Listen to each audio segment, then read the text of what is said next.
Alors le cours de piano solo se déroule en gros en deux parties. On commence en général par faire des exercices d'harmonie. Alors ce sont des exercices où en général on transpose des positions ou qui permettent d'isoler une technique d'harmonisation particulière. Ces exercices en fait mélangent un travail pianistique, la hiérarchie sonore, comment bien faire ressortir le soprane, comment ne pas écraser des conduites de voix. Voilà, ce sont des choses qu'on étudie dans les exercices. Et la deuxième partie du cours est consacrée à l'harmonisation d'un thème. C'est-à-dire qu'on prend ces exercices qu'on a vus en début d'heure et on regarde concrètement comment est-ce qu'on va les intégrer dans l'harmonisation d'un thème. Et à partir de là, on étudie plein de solutions possibles, quels sont les chemins qui s'offrent à l'élève, comment est-ce qu'on peut traiter un thème. Voilà, donc ça, on va étudier des conduites de voix, les accords d'appoggiature, les renversements, l'harmonisation par la basse. En réalité, le cours de piano est presque le complément pratique des cours d'harmonie.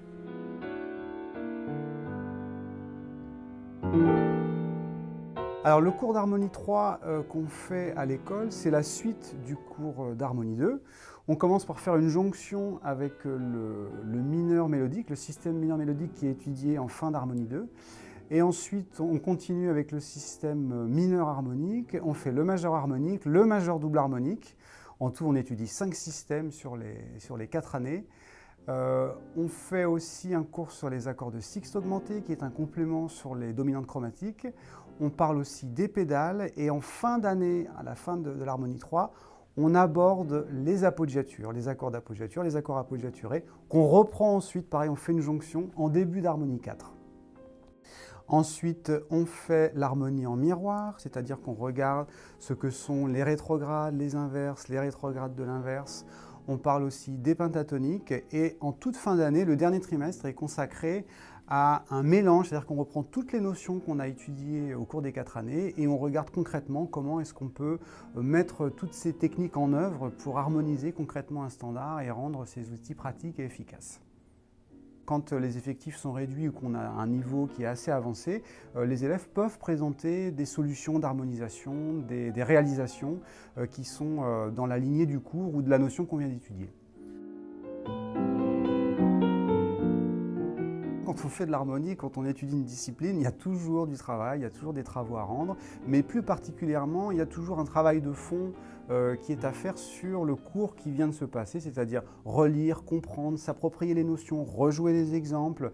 Et en général, on donne toujours une petite feuille d'exercice ou une ou deux mesures à réaliser pour être sûr d'avoir bien compris et bien intégré la technique d'harmonisation qu'on a abordée au cours précédent. Oui, effectivement, il y a un complément pour les cours que nous conseillons. C'est un ouvrage d'harmonie que nous avons coécrit avec Lilian Déric et moi-même, qui s'appelle donc En harmonie, qui a été publié aux éditions Outre Mesure et qui est un miroir de nos cours d'harmonie. C'est en 2 tomes, c'est un ouvrage qui reprend toutes les notions, en tout cas une bonne partie des notions qui sont abordées pendant nos cours, qui comprend en plus des exercices avec leurs corrigés, donc c'est très pratique pour les élèves, ça permet de se tester, d'être sûr d'avoir bien intégré des notions, et c'est maintenant un complément pédagogique qu'on conseille fortement aux élèves. C'est un ouvrage qui se trouve dans toutes les librairies musicales et même qui est en vente en ligne sur tous les sites marchands.